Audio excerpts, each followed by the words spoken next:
बैठत नगर सचिव सकुचाई, जन मारे से गुरु बामन गाई। अब सचिव को भय लग रहा है, संकोच लग रहा है नगर में प्रवेश करने पर, मानो को उन्होंने गुरु को या ब्राह्मण को या गाय की हत्या कर दी हो। आज नगर के लोग देखेंगे ऐसे हत्यारे को जिसने गुरु और बामन गाय की हत्या की हो। ऐसा भय लग रहा है सुमंत्र को। नहीं जाऊंगा अभी दिन में। रोक दिया रथ पेड़ के नीचे। बैठी बिटप तरो दिवस गवावा, सांझ समय तब अवसर पावा। उन्होंने एक पेड़ के नीचे बैठ करके पूरा समय बिता दिया, और जब संध्या हुई तब उनको मौका मिला, तब अवसर मिला। अब मनुष्य कुछ लोग अपने विश्राम में गए होंगे, अब चल देता हूं। अवध प्रवेश की न अंधियारे, पैठ भवन रथ राखे द्वारे। अंधेरा होने पर उन्होंने अयोध्या में प्रवेश किया और रथ को दरवाजे पर खड़ा करके वे चुपके से ही महल में घुसे। लोग नहीं देख पा में ऐसा। पैठ भवन, पैठत नगर सचिव, अवध प्रवेश की न अंधियारे, अंधारा हो गया तब अयोध्या में प्रवेश किया। पैठ भवन रथ राख द्वारे, रथ को महल के दरवाजे पर छोड़ करके चुपके से उन्होंने अंधेरे में महल में प्रवेश कर रहे। जिन जिन समाचार सुन पाए, भूप द्वार रथ देखन आए। जिन जिन लोगों ने यह समाचार सुन पाया कर सुमंत्र जी लौट के आ गए हैं, वे सभी रथ को देखने दरवाजे पर आए। राम आए कि नहीं, रथ में खाली आया क्या रथ? ऐसे सुन करके अयोध्या के लोग वहां देखने के लिए आ रहे हैं। रथ पहचाने बिकल लख घोरे, गरह गात जिम आतप ओरे। आतप कहते हैं धूप को, ओले कहते हैं जो बर्फ पड़ती है बरसात में, ओले पड़ जाते हैं, बर्फ के जो पत्थर होते हैं। ऐसे सचिव रथ पहचान बिकल लख घोरे, रथ को लोग पहचान लेते ही सुमंत्र जी लगे तो वो ये घोड़े बड़े व्याकुल है। उन लोगों के शरीर इस प्रकार से गल रहे जैसे कि धूप में ओले गलने लगते, एकदम पिघल जा रहे। नगर नार नर व्याकुल कैसे, निगटत नीर मीन गन जैसे। उस समय अयोध्या के सभी नर नारी इस तरह से व्याकुल है, इस तरह से दुखी है, जिस तरह से पानी को कम होते होते देख करके मछलियां दुखी होती है, वैसे ही अयोध्या के नर नारी सब दुखी हो रहे हैं। 147वां दोहा बंधु अब ये आ गया। सचिव आगमन सुनत सब, विकल भयौर निवास। भवन भयंकर लागते, मानव प्रेत निवास। मंत्री को अकेले ही आना सुनकर सारा रनिवास व्याकुल हो गया। अकेले आए, राम सीता नहीं आए, लक्ष्मण जी नहीं आए। राजमहल उनको ऐसा भयानक लगा मानो प्रेतों का निवास हो गया हो, शमशान हो गया हो। अब सबकी आशा खत्म हो गई है, राम के बिना आशा नहीं। अत्यारत सब पूछे रानी, उतरुन आब बिकल भई बानी।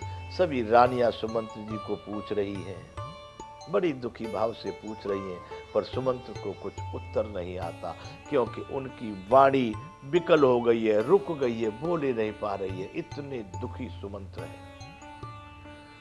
सुनई न श्रवण नयन नहीं सूझा, कहूं कहां नृप तेहि तेहि बूझा। अब उनको सुनई न श्रवण, कानों से सुनाई नहीं दे रहा, नयन नहीं सूझा, आंखों से दिखाई भी नहीं पड़ रहा, उनको कुछ सूझ भी नहीं रहा है। वे जो भी सामने आता है उससे एक ही बात कहते, कहो राजा कहाँ है, राजा कहाँ है, महाराज दशरथ कहाँ है। बस इतनी ही बात सबसे पूछे और कोई उत्तर नहीं दे रहे। दासिन दीख सचिव बिकलाई, कौशल्या गृह गई लिवाई।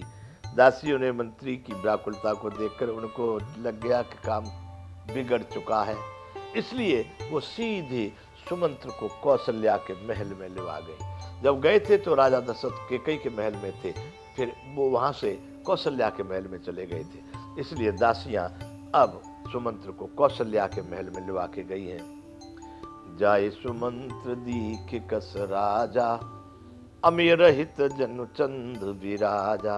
सुमंत ने जाकर के वहां जाकर के जब राजा दशरथ को देखा, मानो उनको ऐसा लगा जैसे अमृत के बगर का चंद्रमा एकदम रूप रंग से विहीन हो गया हो। ऐसा दशरथ जी का रूप देखा सुमंत जी ने। आसन शयन विभूषण हीना, परेउ भूमि तल निपट मलीना। राजा आसन सैया और आभूषणों से रहित है, कोई सैया पर नहीं, जमीन पर पड़े हैं, बिल्कुल मलिन उदास पृथ्वी पर पड़े हुए, जैसा कोई दीनहीन कोई पड़ा हो, इस तरह की स्थिति राजा की है। निपट मलीना, परेउ भूमि तल निपट मलीना। ले उसास सोच एहि भांति, सुरपुर ते जनु खसेउ जजाति।